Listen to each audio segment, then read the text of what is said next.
आज के क्लास में हम जानेंगे प्रेजेंट परफेक्ट टेंस के बारे में। तो हेडिंग दे दीजिए present perfect tense.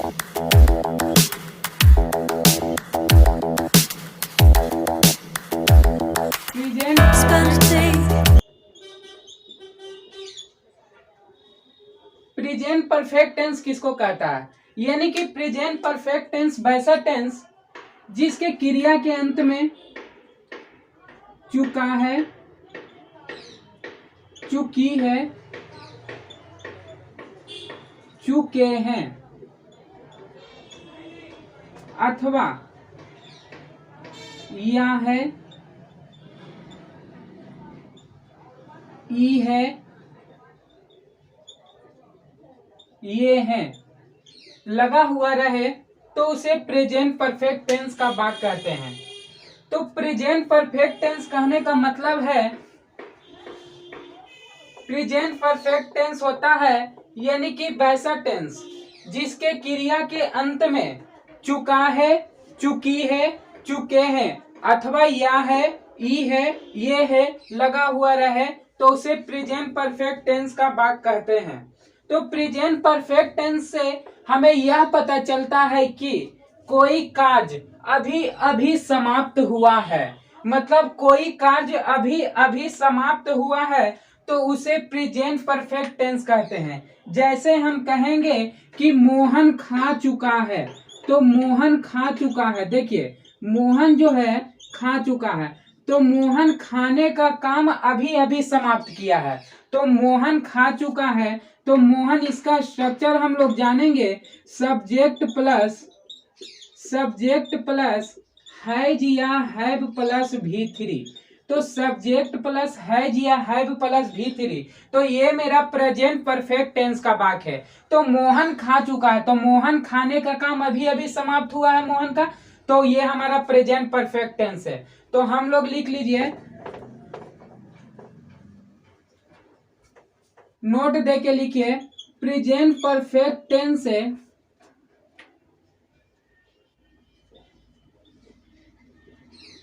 Present perfect tense से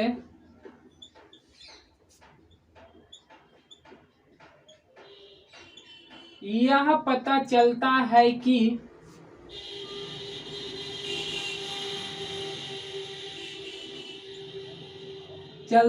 कि कोई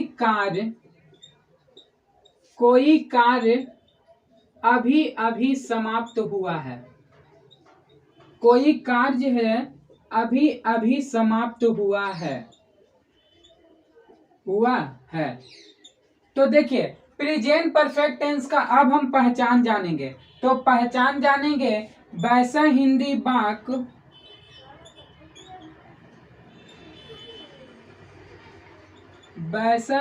वाक्य जिसके क्रिया के अंत में, वैसा हिंदी वाक्य जिसके क्रिया के अंत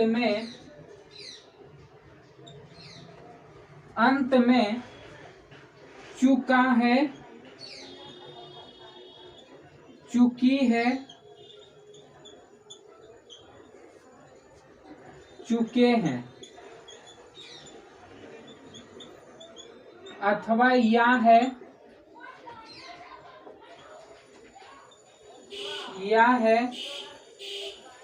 ई है, ये है इत्यादि लगा हुआ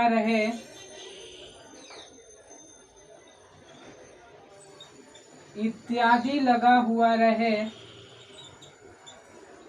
तो उसे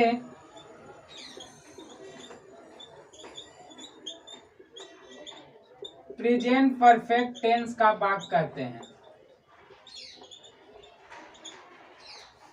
प्रेजेंट परफेक्ट टेंस का वाक्य कहते हैं।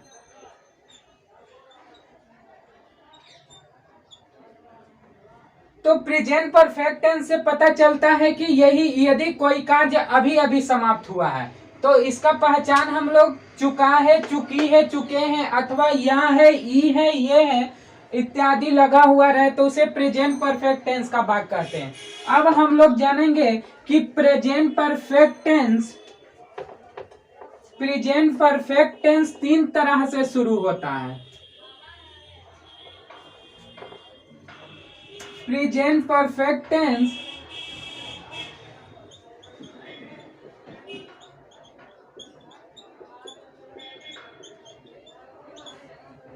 तीन तरह से शुरू होता है।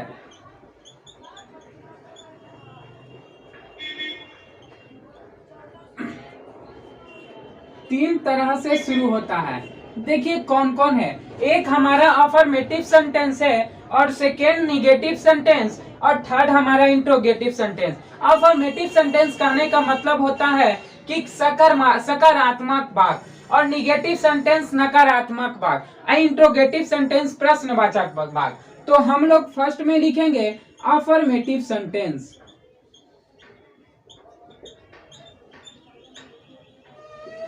Affirmative sentence. सेकेंड हमारा हो जाएगा निगेटिव सेंटेंस। Negative sentence.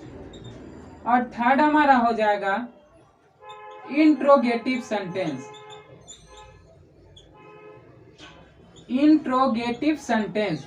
तो देखिए प्रेजेंट परफेक्ट टेंस जो है 3 तरह से शुरू होता है, अफर्मेटिव, निगेटिव, इंट्रोगेटिव। अब हम लोग हेडिंग दे दीजिए अफर्मेटिव सेंटेंस। तो हेडिंग दीजिए अफर्मेटिव सेंटेंस। फर्स्ट हमारा है अफर्मेटिव सेंटेंस। अफर्मेटिव सेंटेंस का कुछ स्ट्रक्चर देख लेते हैं। तो यह स्ट्रक्चर हमारा है सब्जेक्ट प्लस हैज या हैव प्लस V3। तो जैसे कि हम कहेंगे कि राम जो है, राम पढ़ चुका है, तो राम जो है पढ़ चुका है। राम पढ़ चुका है। तो राम हमारा सब्जेक्ट है, और पढ़ना यानी कि राम जो है पढ़ने का काम कर रहा है, तो सब्जेक्ट हम लोग देंगे। तो राम हमारा सब्जेक्ट है, और हम राम सब्जेक्ट है, तो राम किसके साथ देखिए, और हैज या हैव का प्रयोग। तो हैज या हैव का प्रयोग देखिए, ये है हैज या हैव का यूज। यूज ऑफ हैज या हैव। यूज ऑफ हैज या हैव। तो हैज या हैव किस में लगेगा। तो देखिए जैसे कि हम कहेंगे कि यदि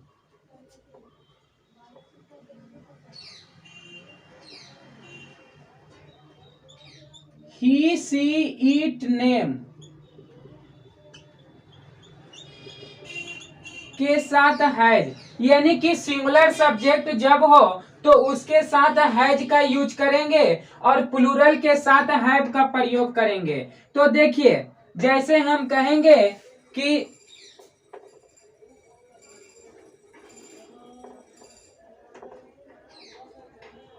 आई बी यू दे, तो ये हमारा प्लूरल सब्जेक्ट है, तो इसके साथ हैव का प्रयोग करेंगे। तो सिंगुलर सब्जेक्ट आएगा तो उसे हैज का प्रयोग करेंगे, और आई बी यू दे प्लूरल होगा तो उसमें हैव का यूज करेंगे। तो हैज यूज ऑफ हैज या हैव, यानी कि हैज या हैव का यूज कब करना है। तो राम जो है, राम हमारा सिंगुलर है, तो राम के साथ सब्जेक्ट है और उसके साथ हैज का प्रयोग करेंगे। और इसमें V3, तो V3 जैसे पढ़ना, पढ़ना का मतलब रीड, तो रीड का V3 होता है रीड। रीड का V3 रीड। तो ये हमारा हो गया। जैसे हम कहेंगे कि उसने झूठ बोला है, तो उसने झूठ बोला है। देखिए उसने झूठ बोला है, तो उसने झूठ बोला है। तो उसने ये हमारा सिंगुलर है, तो सिंगुलर के साथ हैज का प्रयोग करेंगे। तो ही, और ही हमारा सिंगुलर सब्जेक्ट है, तो उसके साथ हम देंगे हैज या हैव। तो has, he has, he has. बोलना का होता है टेल ए लाई। तो टेल ए लाई यानी कि V3, तो टेल ए लाई नहीं होगा, टोल्ड ए लाई होगा। टोल्ड ए लाई V3 होता है, टेल का V3 टोल्ड, तो टोल्ड ए लाई, टोल्ड ए लाई। अब हम लोग जानेंगे कि तुमने मेरी कलम चोरी की है। तुमने मेरी कलम चोरी की है। देखिए, तुमने मेरी कलम चोरी की है। तो देखिए, इसमें चोरी की है, तुमने मेरी कलम चोरी की है। तो देखिए, तुमने मेरी कलम चोरी की है, तो चोरी करना, मेरी कलम चोरी की है, तो या है, तो या है। सब्जेक्ट हम देंगे यू, यू के साथ सब्जेक्ट प्लूरल है, प्लूरल के साथ हैव का प्रयोग होता है, तो यू के साथ देखिए हैव का प्रयोग होगा। तो यू हैव अ कलम चोरी की है, मतलब कलम चोरी करना का होता है you have a stolen, a stolen, you have a stolen, you have a stolen. मेरी कलम यानी कि my pen, you have a stolen my pen.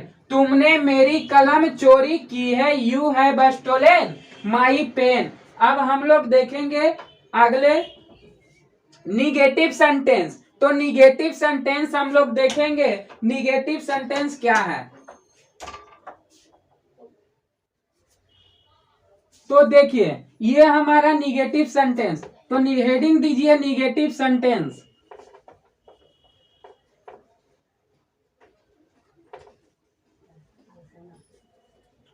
Heading दीजिए निगेटिव सेंटेंस।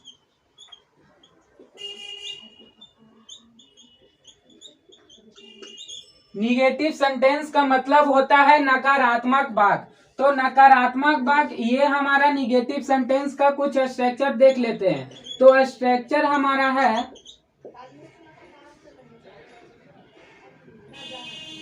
सब्जेक्ट प्लस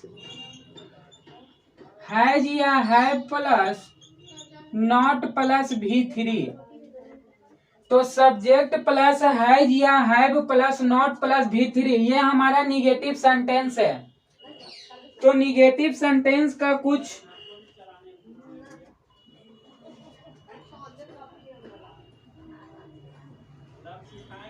तो देखिए, जैसे हम कहेंगे कि बच्चे स्कूल नहीं गए हैं, तो बच्चे स्कूल नहीं गए हैं।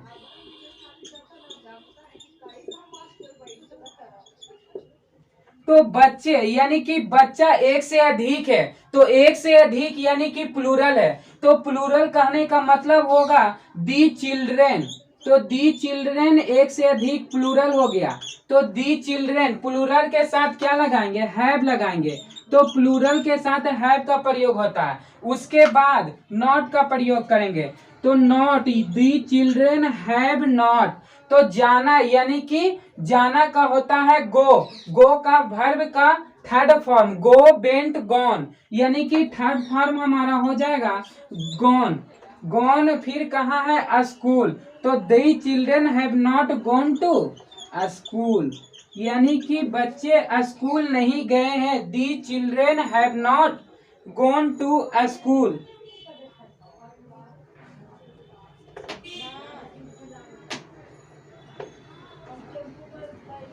सेकेंड हमारा हो जाएगा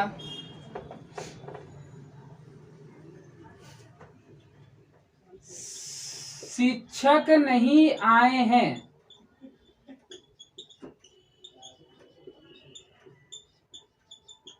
तो शिक्षक यानी कि दी टीचर, द टीचर, उसके साथ हैज का प्रयोग, दी टीचर हैज नॉट। आना का होता है कम, कम का थर्ड फॉर्म होता है कम, कम केम कम।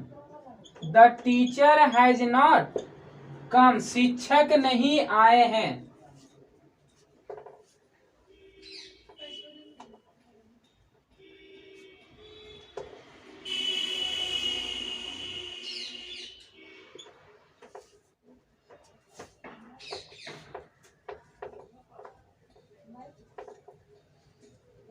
अब नेक्स्ट हेडिंग दीजिए इंट्रोगेटिव सेंटेंस।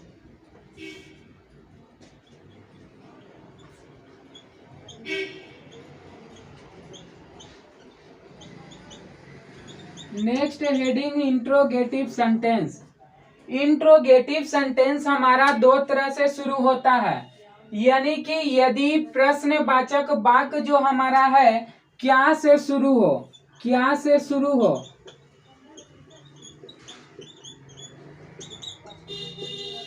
और यदि प्रश्नवाचक शब्द वाक्य के बीच में हो।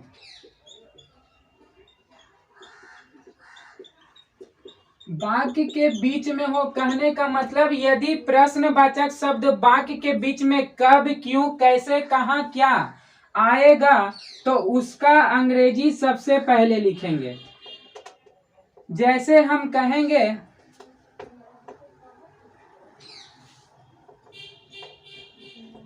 वे लोग कहाँ गए हैं, जैसे कहेंगे कि वे लोग कहाँ गए हैं, वे लोग कहाँ गए हैं। तो देखिए वे लोग कहाँ गए हैं कहने का मतलब वाक्य के बीच में कब, क्यों, कैसे, कहाँ, क्या है, कहाँ है। यदि वाक्य के बीच में कब, क्यों, कैसे, कहाँ, क्या रहेगा तो उसका स्ट्रक्चर हम लोग देंगे WH वर्ड प्लस हैज या have plus subject plus not plus V3 और प्लस नॉट ऑफ इंट्रोगेशन। यदि वाक्य प्रश्नवाचक शब्द क्या से शुरू हो तो क्या का हम लोग लिखेंगे स्ट्रक्चर हैज या have plus subject plus not और plus V3 plus not of interrogation. Not अगर जो होगा तो देंगे, नहीं होगा तो नहीं देंगे। तो हम क्या बताएं, इंट्रोगेटिव सेंटेंस दो तरह से शुरू होता है, यदि प्रश्नवाचक शब्द क्या से शुरू हो और यदि प्रश्नवाचक शब्द वाक्य के बीच में कब, क्यों, कैसे, कहाँ, क्या हो तो हम लोग लिखेंगे इंट्रोगेटिव सेंटेंस दो तरह से शुरू होता है।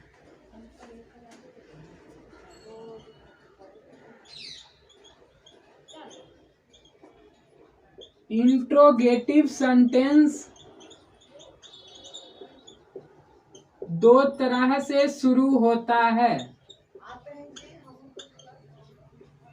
इंट्रोगेटिव सेंटेंस दो तरह से शुरू होता है। फर्स्ट है हमारा, फर्स्ट रूल है यदि प्रश्नवाचक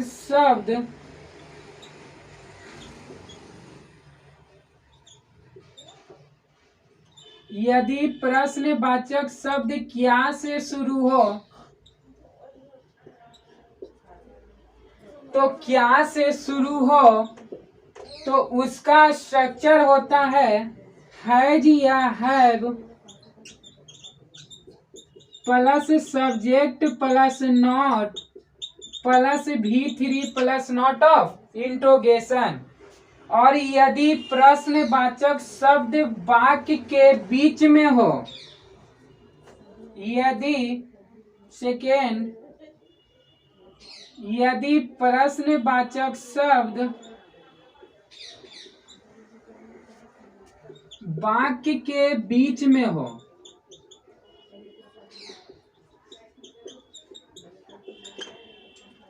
उसका स्ट्रक्चर है WH वर्ड प्लस हैज या have plus subject plus not plus V3 plus not of interrogation. तो हम लोग इसका स्ट्रक्चर जान लिए। अब हम लोग जानेंगे कुछ ट्रांसलेशन के बारे में, जैसे कुछ एग्जाम्पल हम लोग जानते हैं। तो देखिए वे लोग कहाँ गए हैं,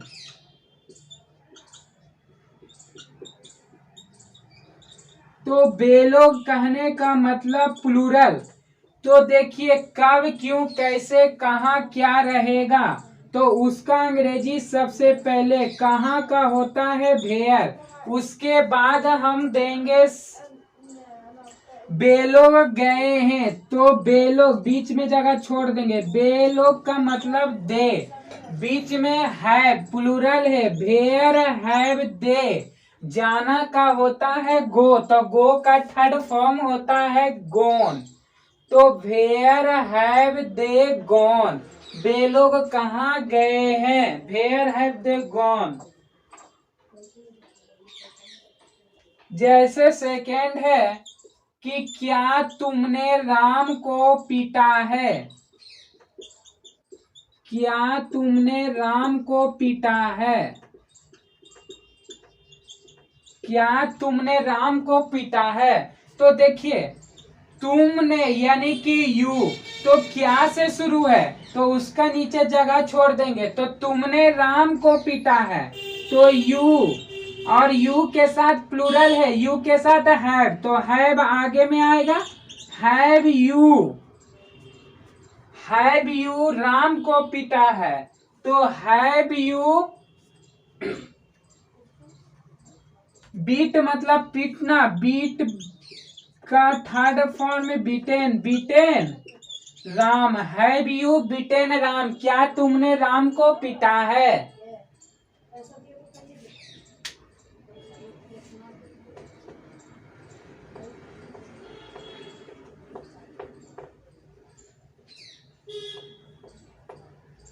जैसे थर्ड में हम जानेंगे कि क्या